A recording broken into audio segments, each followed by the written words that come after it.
Good afternoon. I'd like to welcome everyone to this week's edition of Imperial as One's Belonging series, where we explore the experiences of individuals from the Black, Asian and minority ethnic communities.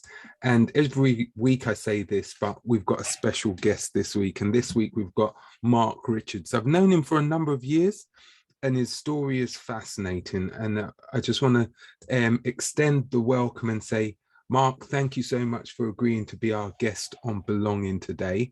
And I'm going to kick off by asking my usual question, which is, can you give us an outline of, in early childhood, where you got your initial sense of identity, sense of belonging from?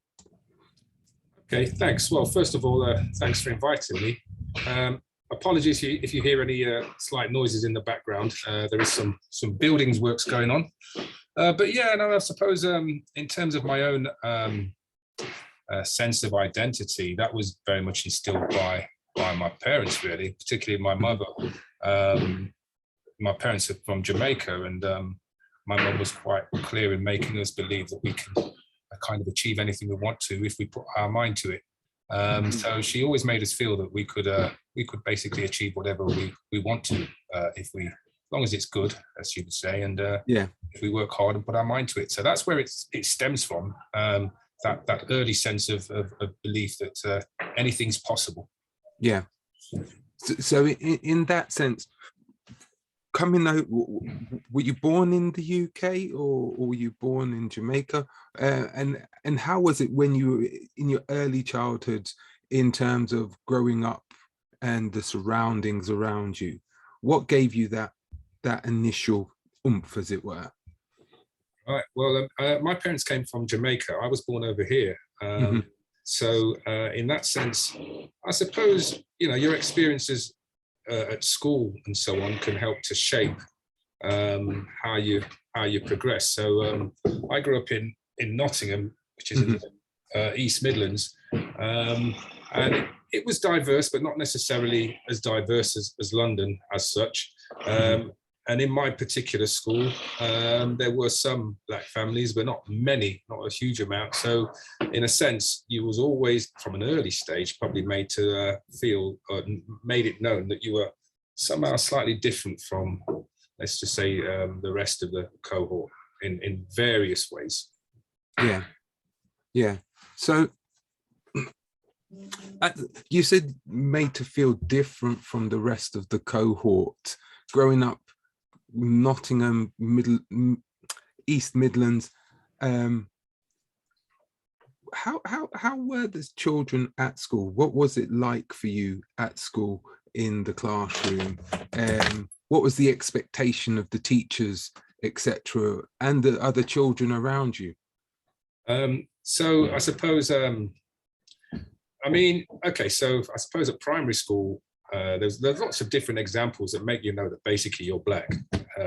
So, I remember in assembly, they used to have that song, the ink is black, the page is white, etc., etc. Yeah. And when it got to the verse about the child is Black, everyone would turn around and look at you and sing it extra hard, just so they knew they were talking about you.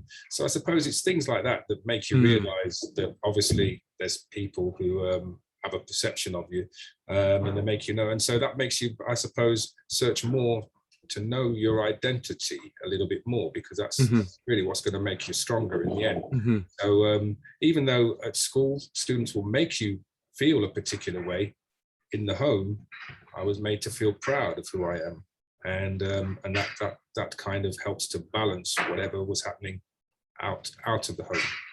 So when you say in the home you were made to feel proud, in what ways? What was it? I know you said earlier on your mum said that you could be anything that you wanted to be, but can you give any specific incidences or specific examples of the type of encouragement that was given to you in the home?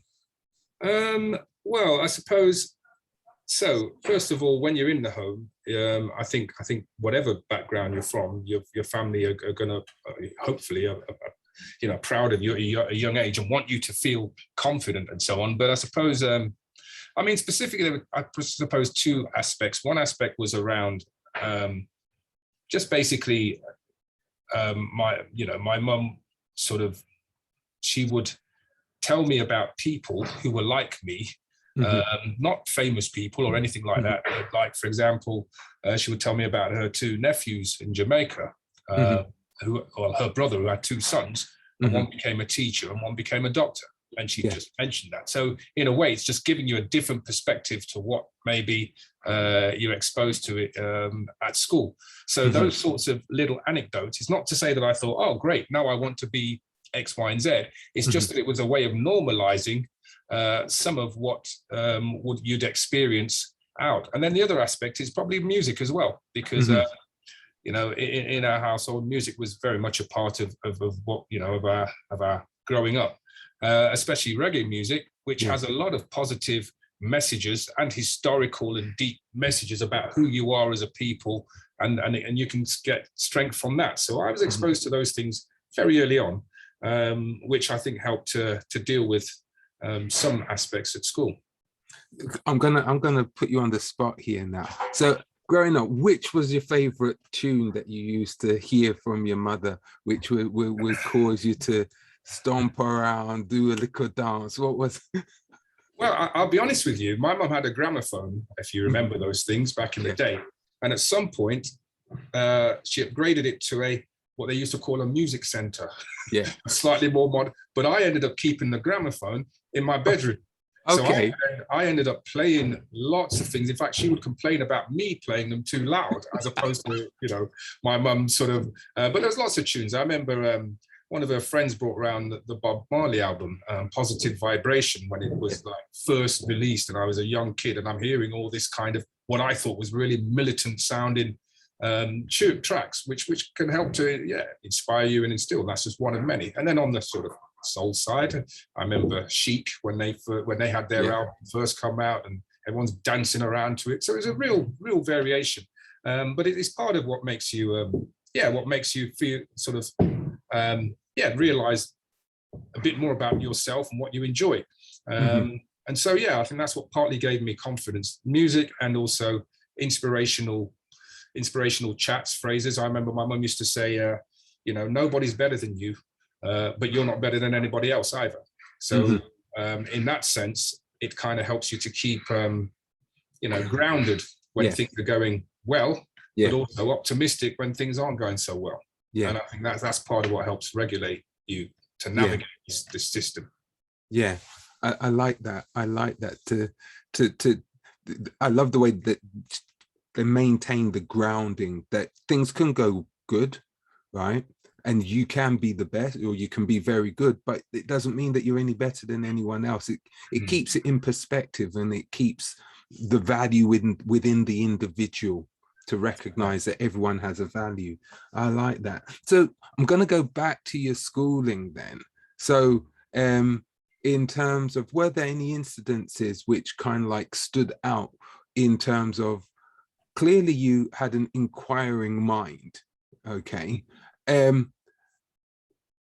But when you gave the illustration of the ink is black, the child is black, and the way that the children used to sing that, how did that make you feel as a young black boy, and they're kind of like turning and facing you? And how did that translate in the classroom in terms of, were you competitive? Did you want to show them, you know, I'm the same? How did that translate for you? I suppose at the time, there were those sorts of assembly times, and that we're talking probably primary school, I think. Those times it was kind of embarrassing. You was actually dreading coming up to that verse, because you knew what was going to happen. So that made you feel, I suppose that is something that probably makes you feel less of a, let's say, sense of belonging in that environment. But at the same time, it didn't necessarily make me feel that I wasn't capable of doing something in myself. It just made me feel that clearly there are people who have opinions of you which are not necessarily reflective of who you are. Moving on into secondary school, I suppose the kind of secondary school I went to was a normal sort of state comprehensive school, essentially. But it did have sort of different classes of people, if you like. So there was some, I don't know, middle to upper class who came from a certain sort of posh-ish area. Then you had the working class, etc., etc. So you had this kind of this dynamic going on, and it would seem to appear that most of the sort of middle class kids were the ones who ended up in the top sets, and a lot of the working class kids ended up in the bottom sets. So with me coming from a sort of essentially working class background, there was an expectation from the teachers that I would obviously end up in the bottom set. And I remember actually one time there was a particular test. I was probably about 14. This was actually English, and this was to see if you go into effectively the top set, or if you remain doing sort of the bottom set where you can only achieve a certain grade. And I remember after doing that test, there was some sort of threshold pass mark, and I can't remember what it was. Let's say maybe it was 50% or something. And I remember the English teacher, he'd call up the students one by one. Call them up and he'd say, whatever, Timothy, well done. You'll be going into this set next year, that sort of thing. And so I remember when he called my name up and I was walking up and he was already looking disappointed. And I naively thought, oh, it looks like I haven't made the cut, so to speak. And his actual words were, at the time, because it was just on that border between O-level and GCSE, and his actual words were, Mark, you got 60%, and I wanted to put, and that means I've got to put you into the O-level group, basically the top set. And then he said, but I had you down for CSE. And he looked really disappointed that I was actually going to be. And so I walked away a little bit confused, like, why is he disappointed that I'm going in the top set? But I suppose from there, his perspective, he's thinking, who is this guy? He's going to upset the group, so to speak. But I will say this, fast forward, 1 or 2 years later, in that same English class, there was some section on poetry and the different structures of poems and so on. And for some reason, we had to give some sort of demonstration or talk. And I decided to give a talk on rap music. And at that time, in the early 80s, it was sort of very in its sort of early stages in terms of being commercially accepted. And I basically made an argument that rap was actually poetry back then.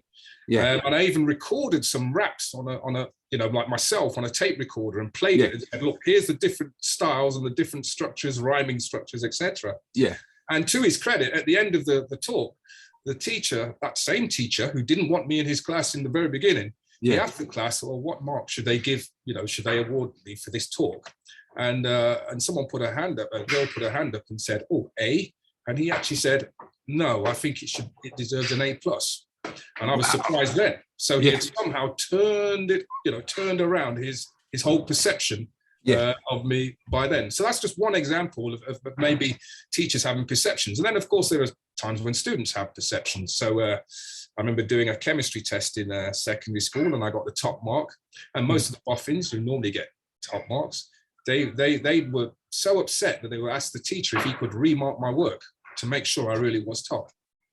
And that was probably the first time I realized that actually there's a set of students who have this sense of entitlement, and they also seem to think that someone like me shouldn't be, top of the class or whatever in that particular thing. And obviously I wasn't necessarily aiming for it. I just happened to get it. But that, again, when those things happen, I think some of that old sort of almost rebellious spirit comes in, but not in necessarily in a negative way. I channel it in a way to say, well, yeah, okay, I'll prove that it wasn't a fluke or wasn't a fake or anything like that. And so you keep battling in that sense.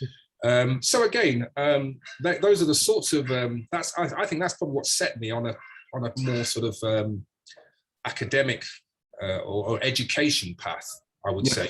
The fact that I was trying to prove to others that me, and I was sort of mindful of the fact that there were many, if they thought that about me, they definitely would think that about others who look like me. So I was mindful that I wasn't just doing it for me, even back then. If that makes sense. And so that's probably what happened in terms of my, and then it spilled into other subjects. In the end, it was mutual respect. Were there other black boys, black girls in top sets when you were there at your school? How did that translate? Well, I mean, even though there was enough black families there for it not to be a really uncomfortable environment, it seemed to turn out, there was only like 1 or 2 in any class if you get what I mean. That Yeah. So there wasn't many. In reality, most of the black students at school, as I would say at the time, they would either excel or get expelled. There didn't seem to be much of a middle ground where you can sort of just coast through. And yeah, so a lot of them probably didn't achieve as much as they perhaps could have done if they were, sort of treated differently. So I knew that this was something more. And don't forget, you're getting this from the teachers. Those who are supposed to be, entrusted with teaching you. And so in that sense, that's probably why I've always been, sort of in a way, in my own way, fighting for the underdog or whatever you might want to call it. Yeah, because you could see that there was disadvantage in the system and disadvantage in the approach. Yeah. Even though you were able to turn it round to some extent in terms of getting the viewpoints from your peers and also from the lecturer or the teacher at the time to say, actually, yeah, as your mum said, you can be the best, but you're not better than anybody else. But you actually demonstrated I can be the best, even when other people don't think that I am the best. Yeah, absolutely. And I think that's kind of what carried me through. And don't get me wrong, it's not like to say I want to be the best, but I want to do the best I can. Yeah. Hopefully my best is good enough for whatever situation I'm in. Yeah. But I think sometimes, the best way of sort of putting you off is to make you feel that you're not able to achieve or you don't necessarily want to, and those sorts of things. And so I've tried to, spend a lot of time understanding me, if you like, what I'm about, what I like, what I don't like, and what I'm capable of, and then define myself accordingly, as opposed to allow others to define me who you based on whatever their perceptions are of people like me. So I'm just really, really curious and interested in the fact that, based on what you've said, what role models did you have around you? I know you said about your mum telling you about your cousins who was a teacher and a doctor, but they were in Jamaica. Yeah. But here in the UK, what role models did you have? What role models within the academic environment did you have, or did you have any? Or were you a trailblazer? How was it for you? Yeah, I mean, I don't remember any specific role models. I didn't have someone, I mean, it's quite ironic because I do a lot of outreach and a lot of, mentoring, working with young people and so on. And I don't quite recall someone like that in my early childhood. But I think what we had, we had a sense of can-do attitude. So, I mean, for example, I've got four siblings, well, five siblings, but four of us grew up together, four other siblings. And so I had three older sisters. And so, for example, if we were having some, I wouldn't even call it an argument, but some discussion on or whatever about disagreement about what something means that's come on TV. My mum actually bought these, it was like, I suppose it's the equivalent of an encyclopedia, but it was called the Book of Knowledge, and there was about 14 volumes of it. I suppose it's the equivalent of Google now, but well, that's how we saw it then. So when we had a disagreement about something, we'd say, right, let's go and find out, in the Book of Knowledge. And so we'd go back in whichever volume, look it up, and it would give us the answer for this particular thing.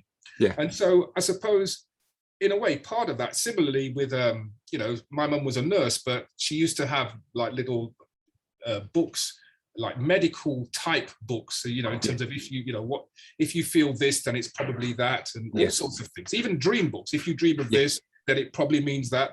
So in a sense, she got us from an early age referring to books to get information. So being a bit more self-sufficient in terms of acquiring knowledge. So in that sense, I think I probably became slightly less reliant on just the teacher, if that makes sense, because I've developed some level of independent learning skills, not completely, but enough to be able to look into certain things for myself.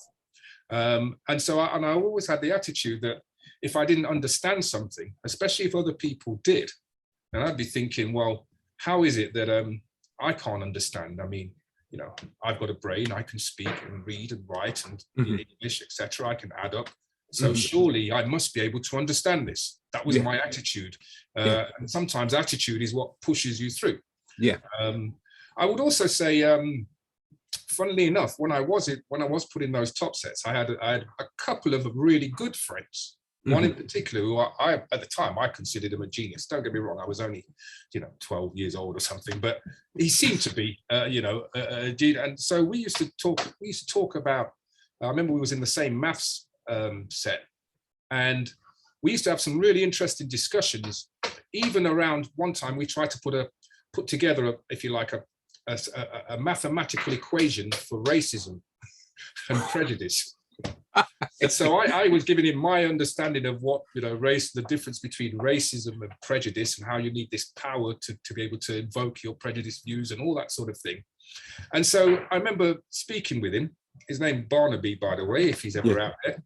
And the next day, because I said, "Oh, could you come up with a formula so we could see, what it looks like or whatever it was?" And the next day, he came back and he had some sort of formula, but he said, "I've actually extended it really to evil and immorality, where prejudice is in the sphere of sort of immorality, and racism is in the sphere of evil. So you can let it do other things."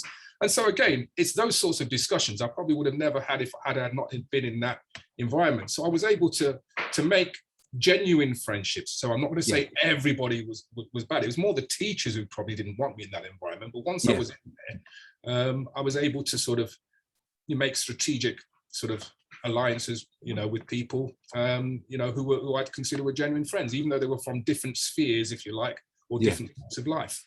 Yeah. So I think that definitely helped. Brilliant. So, okay. So on the one hand, it seems to me that some of the support was a bit lacking from the school, right? If from what you've said. So what was it that then kept you on the track of saying, I'm going to go down this academic route, go on and do A levels, etc., and then go on to university? Because if everybody's telling you can't do this, is it a rebellious spirit within you to say, well, if you say I can't, I know I can? How is it?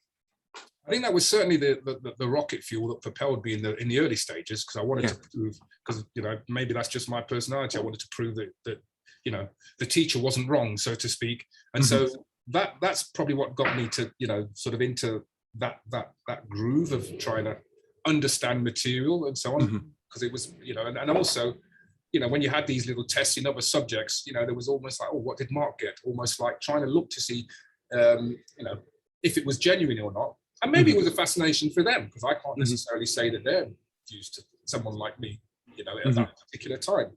And so I think the other thing is, apart from that aspect of sort of being able to sort of battle, I think in the end you realize that you're not really battling against them. It's really against your own potential. So it's, by the time we'd finished these GCSEs and so on, it just seemed that the next thing you do is A levels.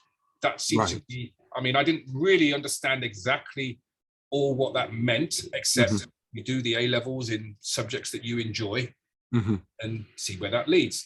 And so that's really why I chose A levels to a large extent, was because I thought, well, I'm not quite ready to full-time work, although I was always working part-time for a long time. I worked at the football ground. That's another story. But then I suppose, after A levels, then it's almost like during your A levels, everybody's talking about going to university and what degree they're going to do. And initially, I just thought you had to do a degree in one of the 3 subjects that you were doing at A level. Yeah. And at the time, my A levels were maths, chemistry, and economics. So I thought, maths is a bit too abstract. Economics, I really like it, but I can't really experiment with it. And I remember the economics teacher asked me, why don't you do a degree, consider a degree in economics? And I sort of, I suppose, probably sounded a bit nonchalant. Now I said, well, look, I says, I'm probably going to go for chemistry, because at the end of the day, if I've got an idea about an experiment, I can design the experiment and test it. I says, but with economics, and I turned to him, I said, I can't suddenly just inject £1 billion into the economy and see what happens. but I think in hindsight, I was probably not thinking, long term enough, and I should have aimed to be chancellor or something. Who knows? But that was part of my reason for sort of going down the chemistry route. But it's probably once I got to university that I actually really got into the subject matter much more. I was exposed to lots of different areas of science within chemistry. I did physics and maths modules within there and so on. And I really started to have an interest in a particular branch of chemistry, well, lots of areas, but in particular in spectroscopy and so on, where you can use light to analyze chemicals and things. And so I was fascinated by the fact that you can use light that you can't see. Yeah. And you can shine it through the air, which you also can't see, to analyze trace chemicals in that air, which you can't see. Yeah. And then you get this nice spectral signature for different chemicals showing, I just thought, wow, you can use all this unseen material to actually, discover. To see things.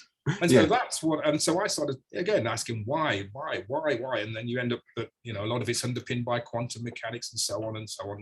And so that's kind of how I started to sort of think more academically once I got to university, to be honest. So again, that's probably a lesson for some. Some are sort of more late bloomers. I mean, I would say I was naturally bright to some extent, but I certainly wasn't studious in the way that, I could have been. But once I got to uni, I then started to get much more into the topics. I kind of knew which ones I really liked and which ones I wanted to avoid more.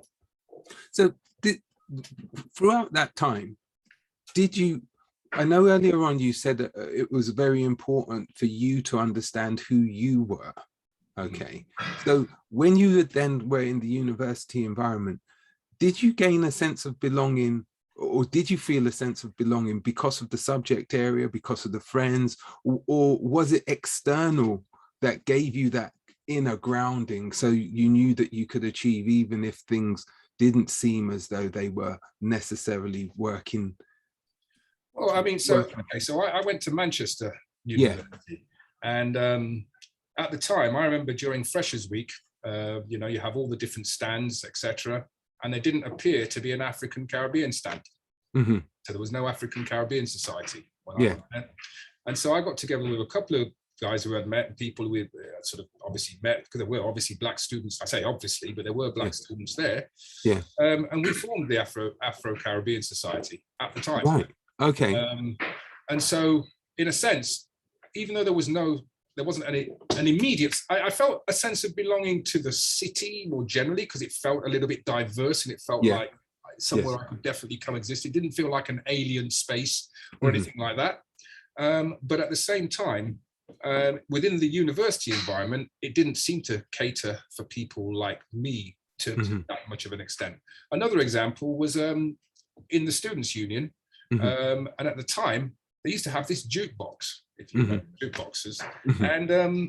And so you had all these selection of records on there, and there was just hardly any black music, hardly any R&B or anything like that. Hip hop, definitely no reggae, whatever. And so I remember one time thinking it was just a simple thing of going up to the bar manager and saying, "Oh, can you change the music? Can you get some different music in there?" In the end, he directs me to the entertainment manager. The entertainment manager says the only way he can change the music if he is mandated by the Students' Union to do so.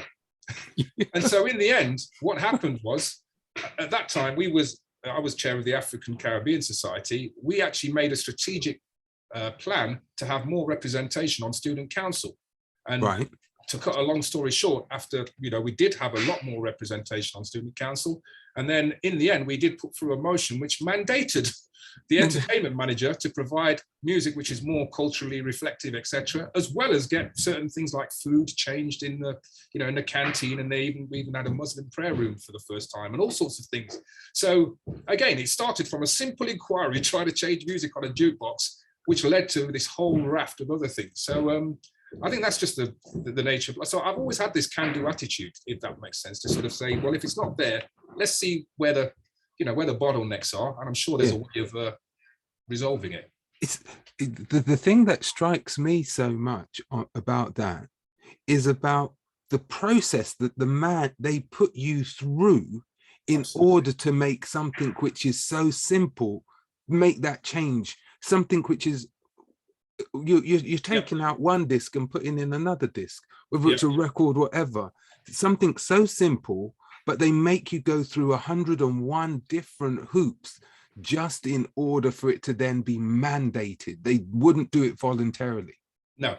Yeah. So therefore, I mean, on the one hand, yeah, I was really cheesed off when that was the answer, because you're not at uni forever, and you're thinking, surely, I mean, that means that someone like me who was didn't really enjoy going to the union on a Thursday or Friday night or whatever, because it was a lot of indie music and that sort of thing, independent, the stuff that I didn't necessarily resonate with, and there was absolutely nothing for me or my peers at the time. But yeah, you're right. But then by doing that, it actually got me to understand. It's almost as if it was a microcosm of society at large, because you can probably find, even in institutions today, even as a staff member, there might be small things you might want to change that actually has a whole entire bureaucratic process behind it. So in a way, it was a microcosm of what society was like, and I was kind of glad that I got that. And then the fact that by doing that, we were able to get much more savvy about how you get things done. So I mean, but you're right, it shouldn't be that, but that's how it was. So it was a concerted effort by yourselves and your colleagues to actually get something mandated to be done. I'm not even. So tell me how you got into, because I know you did the chemistry, but you're a principal teaching fellow in physics. So how did that transition take place? And what's the story behind it? I know I've heard it before when you've spoken, but can you give us an illustration of what it is about physics and the stuff which you do in your outreach as well? Yeah, sure. So, I mean, firstly, when I was an undergraduate chemist, chemistry essentially has three main branches: physical chemistry, inorganic chemistry, and organic chemistry. And I find myself really not liking organic chemistry. It's almost like once the molecules got beyond a certain size, I just didn't like the idea that you had to, even just to get the name right, you have to, it just seemed like naming stuff. So I really didn't like organic chemistry. I didn't mind aspects of inorganic chemistry, and I really liked physical/theoretical chemistry. Right. I realized that theoretical chemistry really is physics in disguise, so to speak. And so I actually realized I had a natural leaning. Oh, the other thing, I for some reason, I liked environmental chemistry, just, the whole, all that sort of side. So for some reason, I had a natural leaning towards the more theoretical sides of chemistry and the physical and theoretical sides of chemistry. And as I said, I was really interested in spectroscopy. When I graduated, I actually worked for a global company that made spectrometers, and I sort of got more understanding of how you build these machines and so on. And then the thing about being so I had thought that when I graduated, I'd said, that's it, no more studying for me. It's time to go off, earn the big money, buy my mum a nice big house and live happily ever after, that type of thing. Yeah. In reality, of course, it doesn't work like that. So I did go into industry. As I said, I worked for this company, and I'd been there for 2 years, and they'd given the impression that if you spend 2 years in sort of back office, then you can then go into the more front-facing sales side of the environment, essentially where you get a car and a phone, and all those perks, and it's not so 9 till 5-ish. And I thought, okay, that sounds like me, so to speak. But then after 2 years, for some reason, they said there was a recession going on, and no one's really moving anywhere. And so we're not sure when you're going to get your territory or whatever. And I got really frustrated, not with them, but just with thinking, well, I've been here 2 years, and if I had stayed on at university after 3 years, I could have had a PhD. So that's when I started thinking about PhDs. And I also noticed that the product specialists in the company, they also had PhDs, the ones who at the very sort of towards the end of closing the sale, and you've got to work with the end user to understand exactly what they want to do with this equipment. They all had PhDs. So that was probably the only job I wanted to do in that sort of environment that really appealed to me. So I thought, well, why don't I go and do a PhD, and that will make me more marketable. So I was living in London at the time. I had a friend who actually was was at Imperial. I think he was doing either a master's or PhD at the time. Mm-hmm. And it was literally a case of asking him who was the head of department in chemistry. And I think I even called him up at the time. It was Dave Phillips at the time. And I called him up and explained my situation. I think I sort of gave an impression of I was really an academic, just, you know, sort of moonlighting, stranded in industry and being consumed by, you know, by figures and facts and not really learning enough technical. I'm more of a technical person. In the end, he invited me in to have a chat with him. We had a chat and he offered me a PhD. I thought, well, great, I'm starting in October. So I resigned from my job in like February, give myself a good 6 months to do other things, as I thought. And then when it came to about July, I got a letter sort of saying, yep, confirming your PhD. And there was this line in there, which I hadn't noticed, which said, subject to funding. Yeah. And so I contacted them and said, oh, what does this mean? And it says, oh, well, we assumed your company you were working for would be paying for it. Of course, they weren't. I'd already resigned from the company. It wasn't on bad terms or anything, but that just wasn't going to happen. Yeah. And so then I realized I didn't really have a PhD offer in reality, because I couldn't pay for it myself at that time. Yeah. And so I then raced over to UCL and spoke to the head of chemistry there. And this time I wanted to make sure that if they do offer me something, that they have the funding. And he assured me he had the funding. And I was going to do a PhD at UCL in UV spectroscopy, some aspect of that. And he left me with his research team. And they all said to me, don't come here, which was weird. But they said, don't come here, you don't get supervised properly and all sorts of things. In hindsight, I don't know whether they were trying to put me off or not, for example. So but I was still set to go. But then John Harries in atmospheric physics, he was specifically looking for a spectroscopist to characterize some atmospheric sort of material, atmospheric chemicals and so on. And so he went over to chemistry to look at the pile of PhD students they didn't take on because he couldn't find any in physics, and found my application, left a message for me, and I got into contact with him. And it all seemed very well structured. And so in the end, I went from one offer to no offers to two offers. And so in the end, I did decide on Imperial. Right. To be honest, there wasn't much to choose from because in terms of, they were both quite interesting, but I think Imperial paid slightly more stipend, not a lot more, but probably enough to make me decide that Imperial was, that there's no point in not sort of choosing them. And then the rest is history, so to speak. I know that as a result of you doing your PhD, you went off into industry again, then came back and has done spin-off companies, etc. So it's been that kind of thriving, wanting to achieve, wanting to make a difference has kind of like been at the forefront throughout your academic career. But as well as that, I also know that you as you mentioned about the fact that you've done a lot in terms of outreach activities. What is it that kind of like motivates you for your outreach? And also want to just touch on the Blackit Lab family, if that's okay as well, because I think those things are really key and important as part of this discussion. Absolutely. By the way, I think the banging is getting progressively worse. I don't know I don't know if they're getting more annoyed of me speaking or not. No, but it's getting worse, and I can't do anything about it. It's outside the building. So in terms of the Blackit Lab family, I suppose when I was a PhD student in atmospheric physics here, I always wondered why there weren't more people like me studying subjects like physics at places like Imperial. It's a simple question, but if you try and answer it, you realize that the issue is much earlier on in the pipeline. And so that's really what got me more involved in sort of schools outreach. So you could ask, let's say, the head of postgraduate studies and say, well, we don't get enough applicants. And you ask, well, why not? Well, there's not enough like physics undergraduates. Well, why not? Well, not enough of them apply at school. And then you realize, well, not enough taken up at A level. So you realize that actually the problem is much earlier on in the pipeline. And so, as you said, I did leave. I didn't stay at Imperial completely from the PhD. I did leave. And when I returned, because at first when I left, I thought, well, maybe, as you said, my parents were first generation immigrants, if you like, and I was born. So maybe I'm just the first of a wave who were on their way.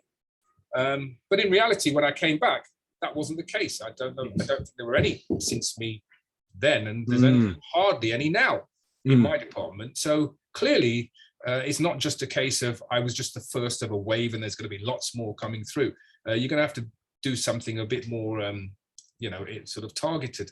And so as a result, I got involved in lots of sort of schools outreach. I used to invite schools, and also sort of I'd call it community outreach, really, because I was trying to, I could see the benefits of going down that route, and I wanted to share my experiences as well as inspire or encourage others to go for it. So almost like, well, you can do it. If I can do it, then you can do it. And so that's what I do. And because of my sort of DJing background, if you like, which was always there in the background, even when I was a PhD student, I was on shall we say, a community radio station in Northwest London.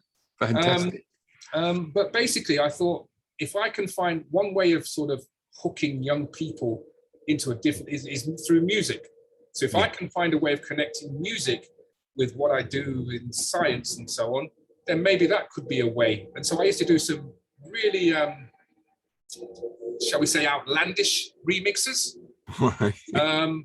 And I do it in a way so that they'd think, wow, and then I'd almost try and in not quite a contrived way, but sort of say, well, because I'm,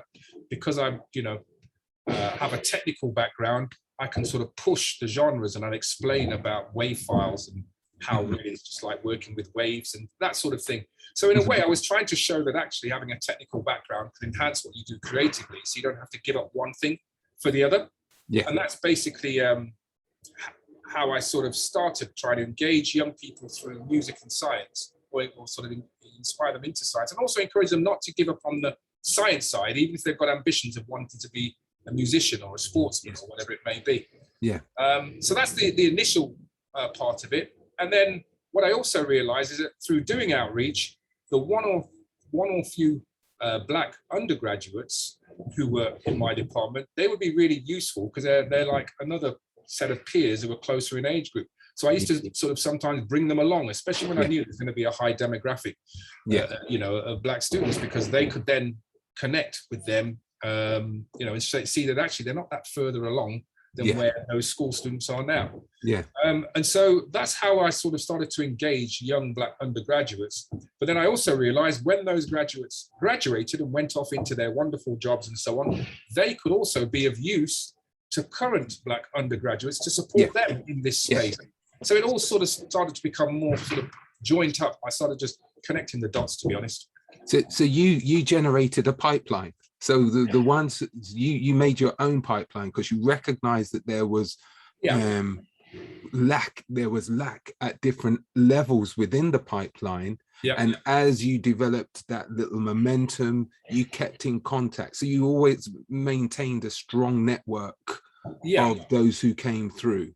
I mean, essentially, you're absolutely right. I mean, I always realized that you're never too old to be mentored, and you're never too young to mentor. There's always someone who may be younger than you or less experienced than you who could benefit from your experience. So one quick example, when I went to a school in West London, and they had something called Aspirations Day. And it was mainly for Black and minority ethnic students, and it was run sort of by the students, but they were like A-level students. Yeah.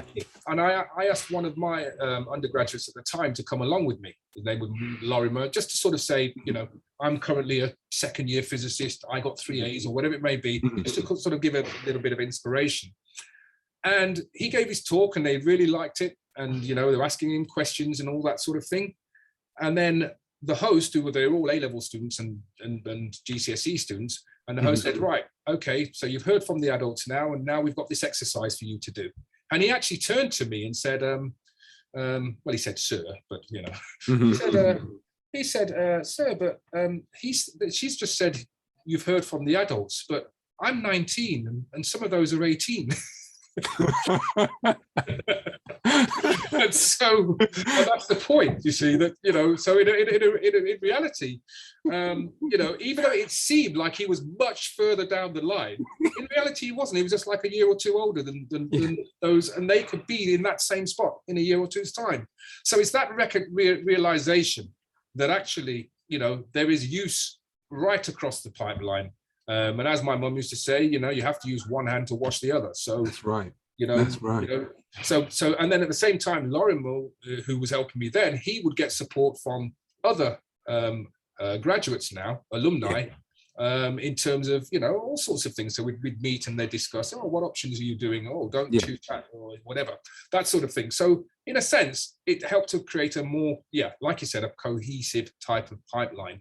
And it's just got stronger over time. I love the fact that you've developed that in physics, which is an area which seems to be, would appear to be underrepresented, especially at Imperial for Black students.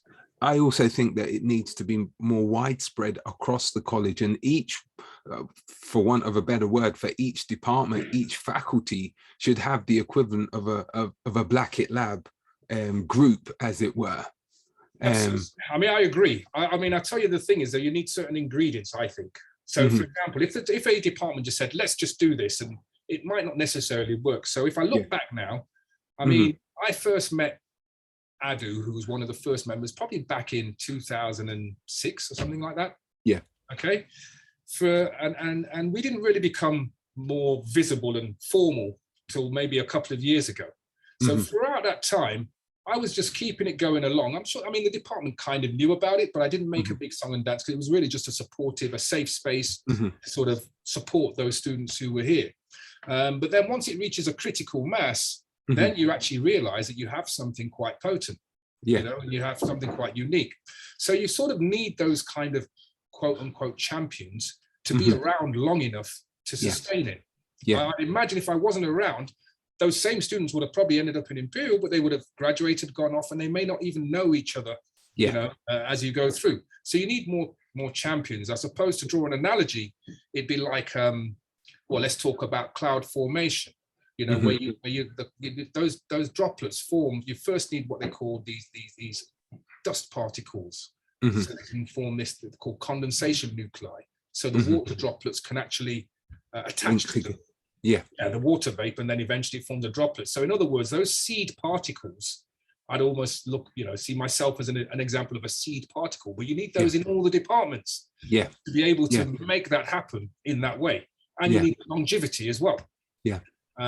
So I'm not saying, I mean, I absolutely agree with you. It should be in all the, you know, all the areas. And I'm not necessarily saying that all the emphasis is on the institutions to do it for you. It's, I think the onus should be on those individuals who can to do what they can, and obviously get support from others and from the department or the institution.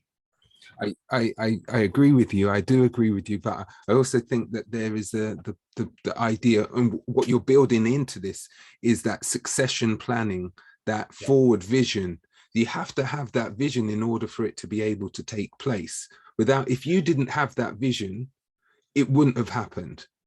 So you have to have those visionary individuals to be able to make sure that something like this is, one, it happens, and two, that they're around long enough to make it into fruition. It actually can. Without those two key ingredients, I like your analogy of the water molecules. Without those ingredients, then it will just dissipate and it will all fall apart.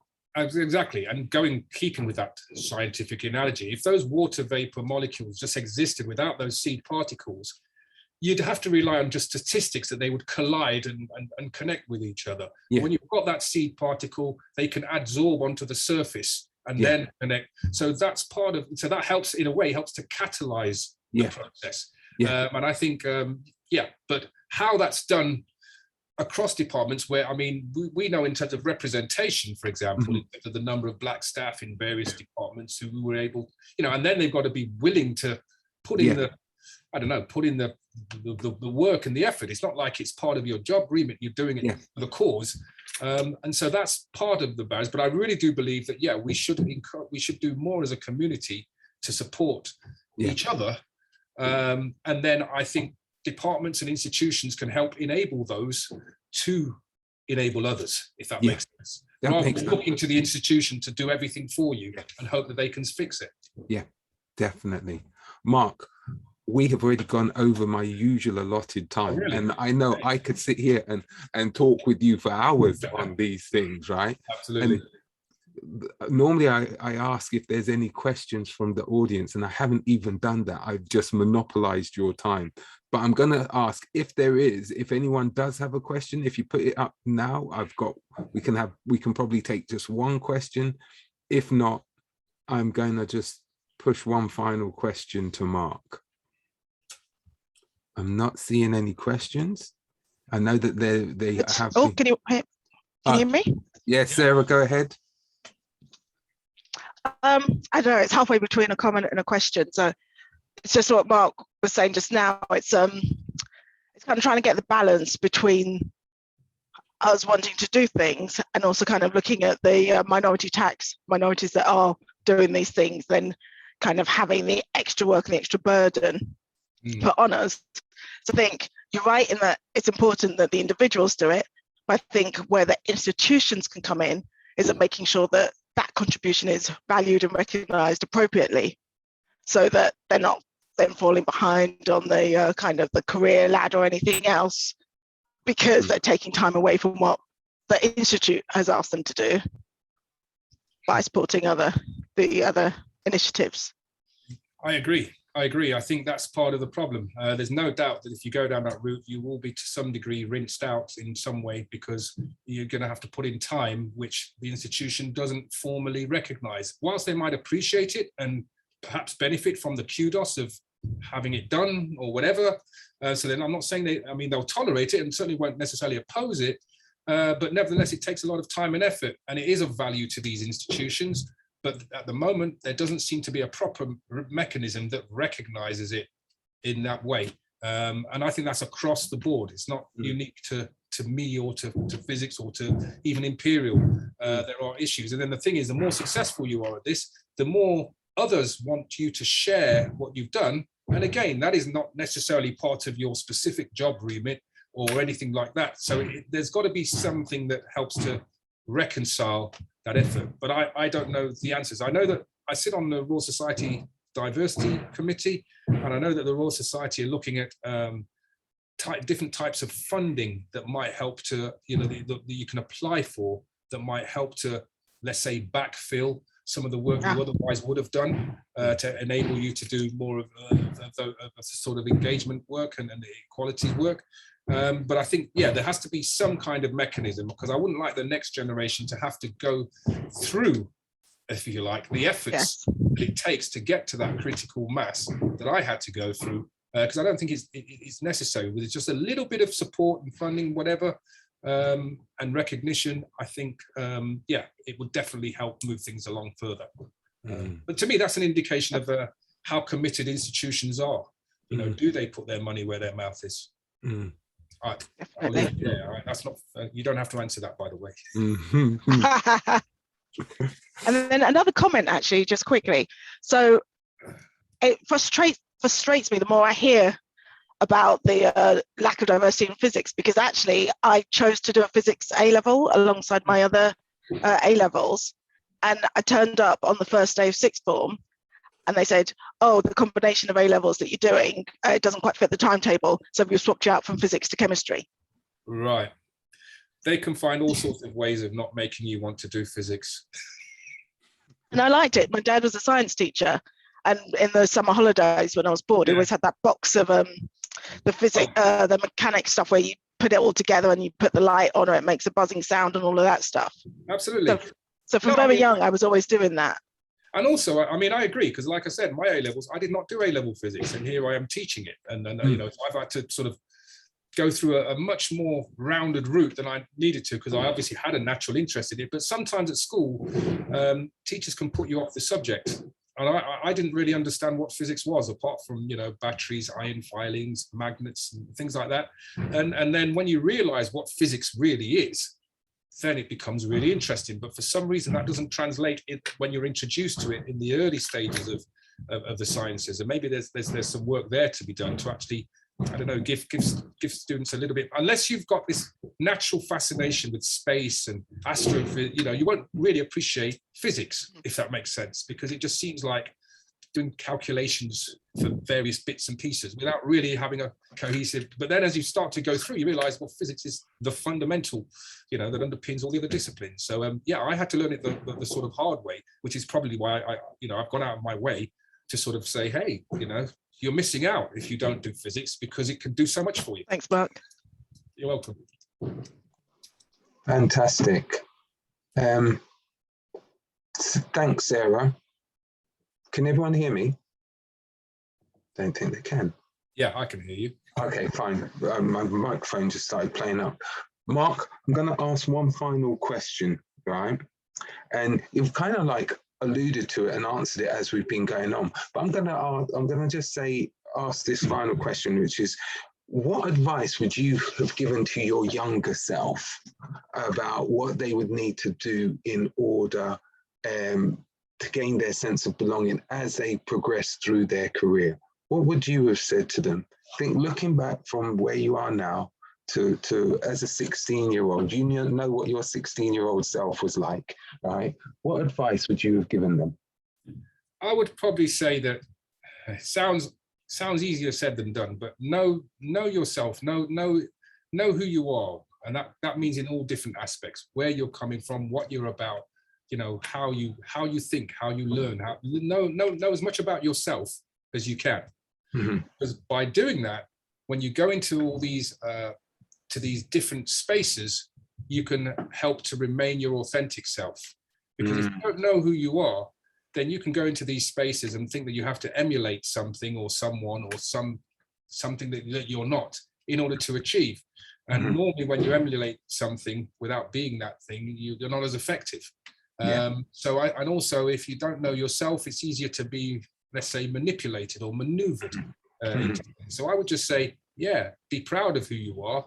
You know more about yourself, find out about that means from your history to who you are, from everything about you as an individual. And then what you find, if you can remain your authentic self for long enough without being too compromised, then you will find that you can bring something unique to virtually any situation or any environment you're in, because you're authentic. And I believe we're all individually authentic.